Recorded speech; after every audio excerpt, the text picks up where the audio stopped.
Hey, I was looking.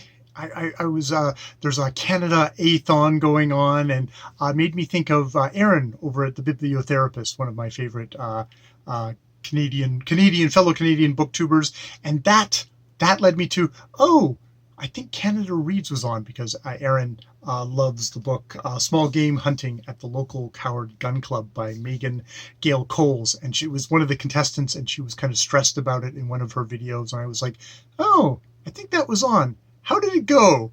And that led me to Canada Reads. That led me to listening to, I just downloaded them as podcasts, all the episodes of the Canadian reality show. In Canada, we do reality shows. We do them about books. Canada Reads, which, as the website says, over 4 days, 5 champions, not the authors, will bring their diverse perspectives to this year's theme. One book to bring Canada into focus. Because it's not about couples hooking up on Canadian reality shows. Well, maybe it is, but actually I think there's a Canadian version of Big Brother, which is just, Americans do trash way better than Canadians. Let me just leave it at there. Yes, I watch I have watched Americans Big Brother in the past. I may have aged out finally. But, okay, we're talking about Canada Reads, where yes, I'm going to review the show. I haven't actually read any of the books, which I think is the proper way to go into a reality show. It's like, I don't know what the food tastes like on cooking shows. I don't know how good of a kisser somebody is on some kind of romance show. So this is, I don't know how good the books are. I just can react to the show and the entertainment of the show, and that's, take my breaths as literary purist that I not really am, and just like take it that way. Now that said, Radicalized by Cory Doctorow is one of the books on the thing. I have read other books by Cory Doctorow. Eden Robinson's Son of a Trickster is another. It's a YA kind of YA fiction, magical realism. I've read even Eden Robinson before and enjoyed her stuff. I think those are the only two that I've actually read.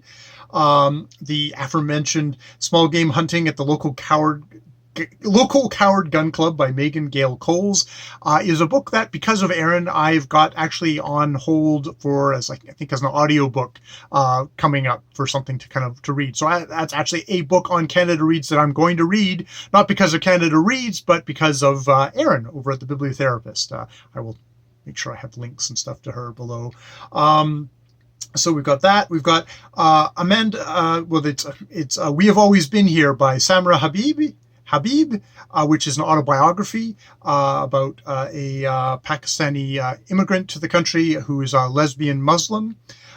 We've got From the Ashes by Jesse Thistle, which is another autobiography of a native guy who sounds like had a really tough childhood, really tough, challenging life, but actually kind of turned a corner and is, sounds like he's a professor now. So as someone who's very much turned his own life around, and sort of that's his autobiography. At least that's what I generally get the idea of from having listened to the contestants, the defenders, defend the books. And so this is like, it's a cage match. You put all the books in, and over 4 days, each day a book gets eliminated. They vote. The defenders all vote, obviously for their own book, but against all the other books, until finally the final book is there.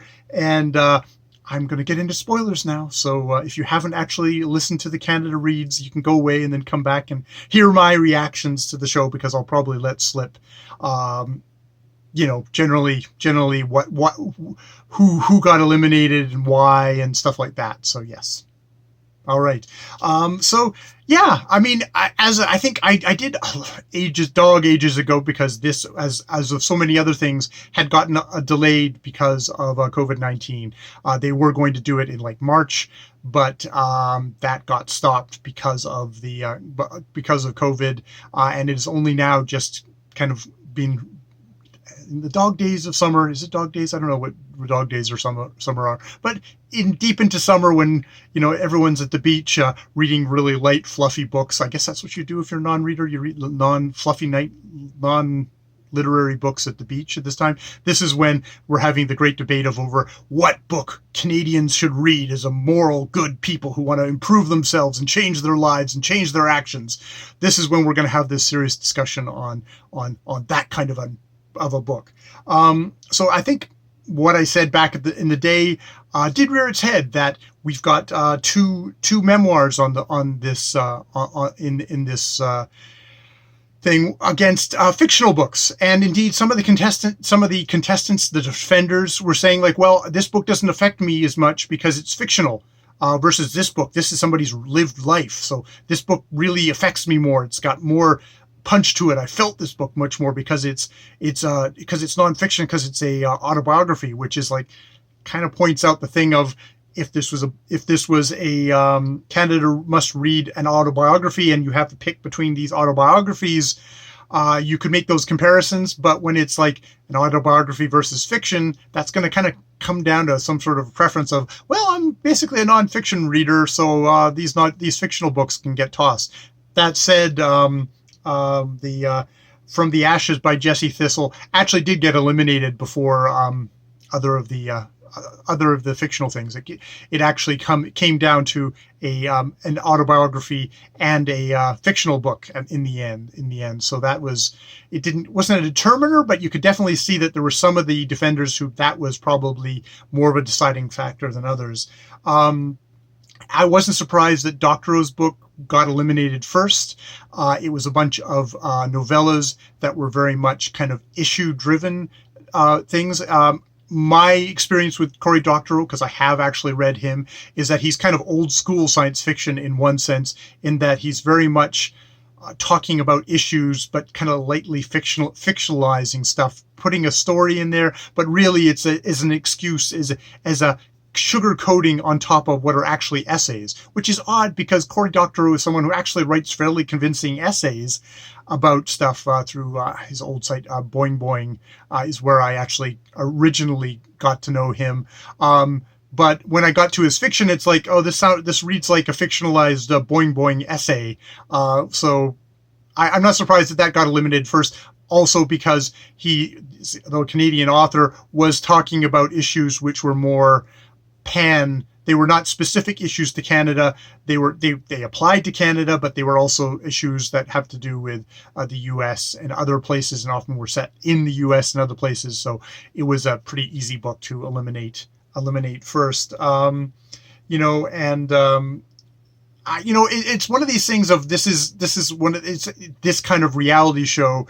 It's concerned with what all Canadians will read. Like, oh, I think this is a book that will appeal to all Canadians, that is going to speak to all Canadians, seem to be a question, which, as an individual reader, that's the last thing. Like, great, this is going to speak to everybody, but is it actually going to affect me is it actually going to affect me?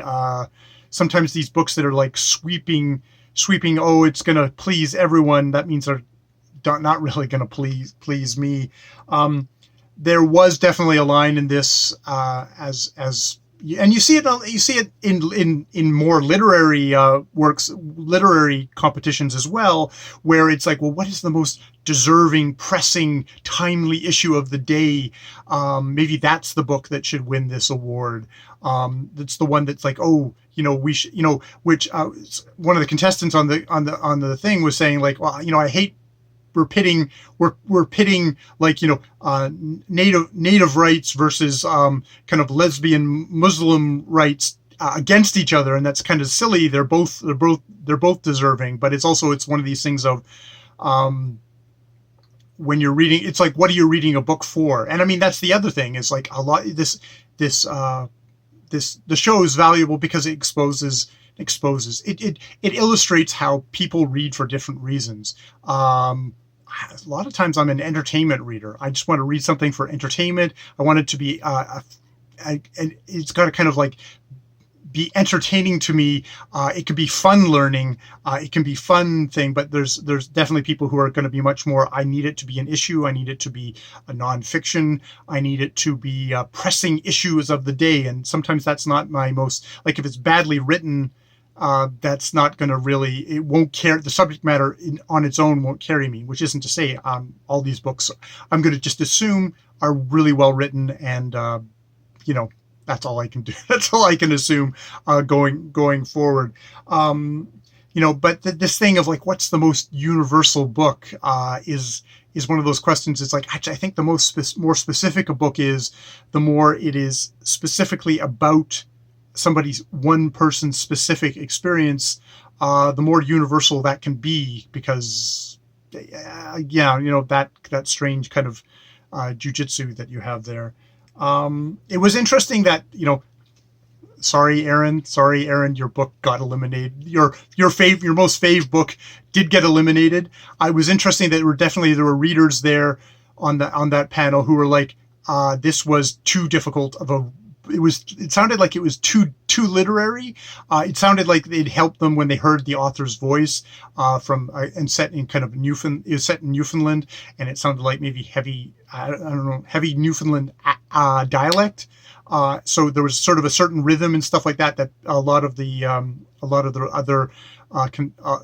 other defenders found just hard to get into, and that difficulty was like, oh well, the majority of Canadians will pick this up, read a couple of pages, go, no, that's too tough, and toss it to the side. So that's why they felt comfortable tossing it aside, which is one of these things of like, especially for a show like Cnd Rds, it's like, oh, we're trying to find the book that's going to appeal to everyone. And if this book is a little bit difficult, well then it's not going to appeal to enough people, and it's not worthy for Cnd Rds, which is like, I guess that is the nature of the beast, even though it might be the best book there. Who knows? If I go by Aaron, it sounds like maybe that would be the case.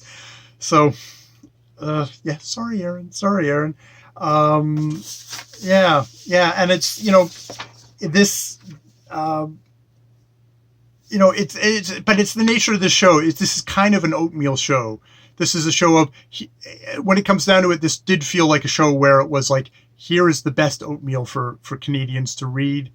I'm actually interested in the winner of Cnd Rds, which is We Have Always Been Here by Samra Habib. No I on the end. Habib.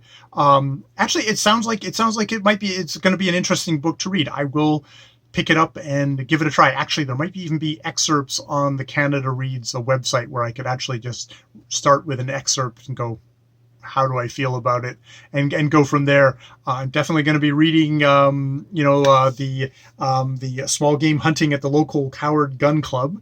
But that, as I said, that's on the recommendation of Aaron. That's why that's coming my way. And I don't know. We'll maybe I'll read excerpts from the other books on there, but I'm not making any promises, just because there's definitely a part of me that kind of rebels against the whole oatmeal side of stuff like this. This is the book I should read, which is immediately I'm in school again, which is something I worry about. Like when they're doing this, they do a show like this. It's sometimes I feel like they're targeting people who don't read very much. And sometimes I wonder that the people who don't read very much are the very people who think, oh, reading is oatmeal. I have to eat my oatmeal, and I'm not going to enjoy it, but it's going to be good for me.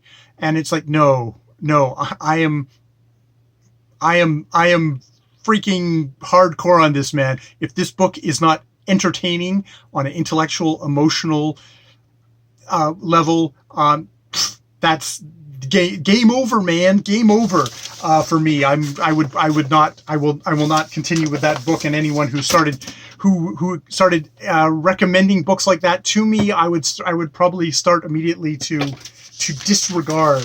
And I think about that because that's not that I'm not interested in what I think are difficult books. I'm reading, God, I keep on mentioning this book. It seems like in all my videos, you see all those videos, but I'm reading Clearing the Plains, which is Disease, Politics of Starvation, and the Loss of Aboriginal Life by James Daschuk, which is all about clearing native peoples off of the Canadian plains, and is very much in the second half of that book, the Canadian government's specific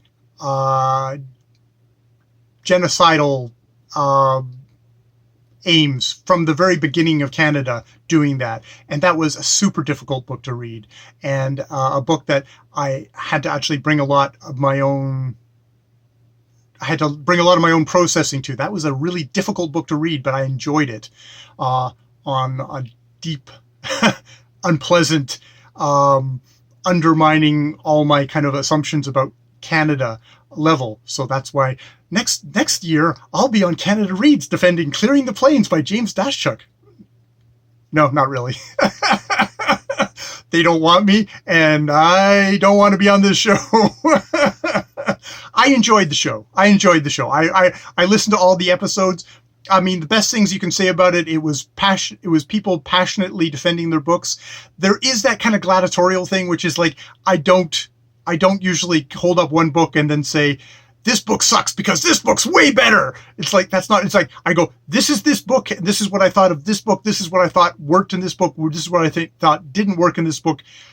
I'm happy I read this book. I'm not happy I read this book. Maybe you'd enjoy this book. Maybe for some of the reasons I really dislike this book, maybe you'd enjoy this book.